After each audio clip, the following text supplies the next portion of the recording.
रानी लक्ष्मीबाई सरदार वल्लभ भाई पटेल एमती अनेक वीरपुत्र मानकर अवदान रही अवदान आम देश भारत 1947 महात्मा गांधी जवाहरलाल नेहरू को ए बोल कर नी उरे टैक झंडा आ दे तोर बात दे उरे टैक जी हां एवा देख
आम भारत जो 200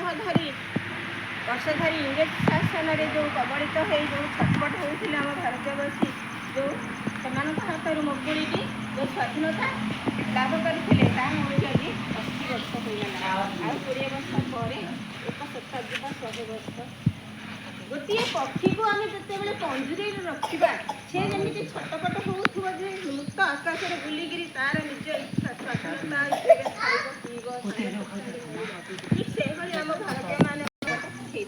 जहाँ आमर ये महामनीषी महात्मा गांधी जवाहरलाल स्त्री ये शहीद लक्ष्मण यही लक्ष लक्ष स्वाधीनता संग्रामी अक्लांत परिश्रम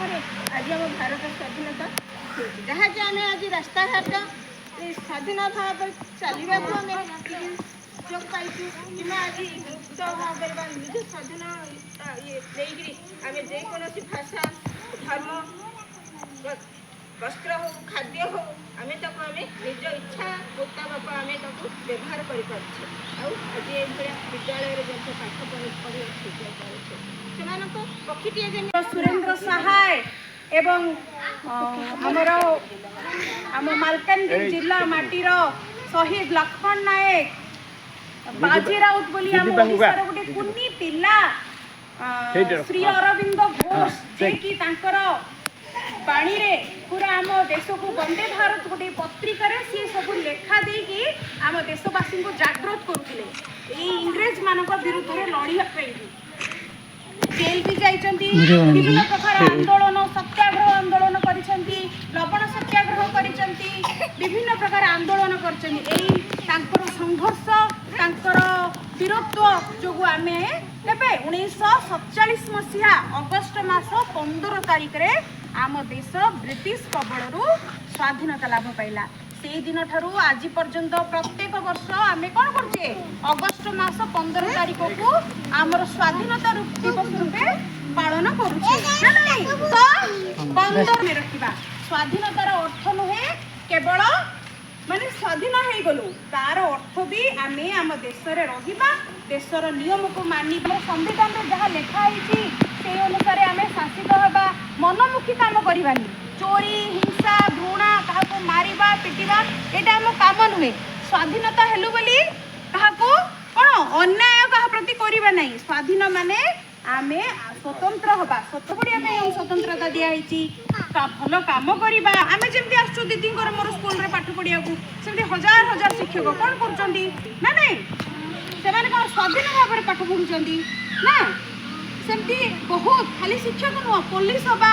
फौज जो मैंने कि आमको कौन कर सुरक्षा प्रदान कर बॉर्डर रे रही देश को आमर कौन कर रक्षा कर ना नहीं जिते बड़े कौन कर शासन कर आक्रमण कर कौन कर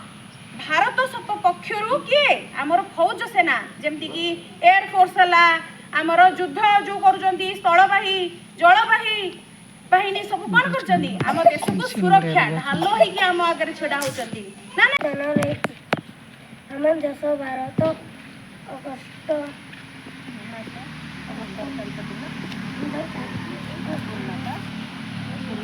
ପାଇଥିଲା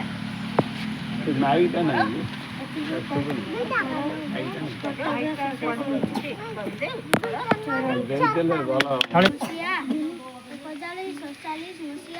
1947 ମସିହା ଅଗଷ୍ଟ ମାସ 15 ତାରିଖରେ ସ୍ୱାଧୀନତା ଲାଭ କରିଥିଲା। ସେହିଦିନଠାରୁ ପ୍ରତ୍ୟେକ ଭାରତବାସୀ ଏହି ଦିନକୁ ଜନଗଣମନ ପାଳନ କରନ୍ତି ଏବଂ ଆମ ଦେଶର ବୀରପୁତ୍ରମାନଙ୍କର ତ୍ୟାଗ ଓ ବଳିଦାନକୁ ସ୍ମୃତି କରିବା ଉଦ୍ଦେଶ୍ୟରେ ଅଗଷ୍ଟ ମାସ 15 ତାରିଖକୁ ସ୍ୱାଧୀନତା ଦିବସ ରୂପେ ପାଳନ କରନ୍ତି।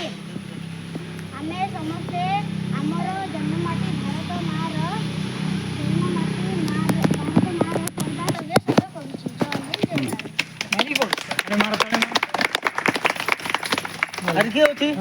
ଆଉ କିଏ କହିବ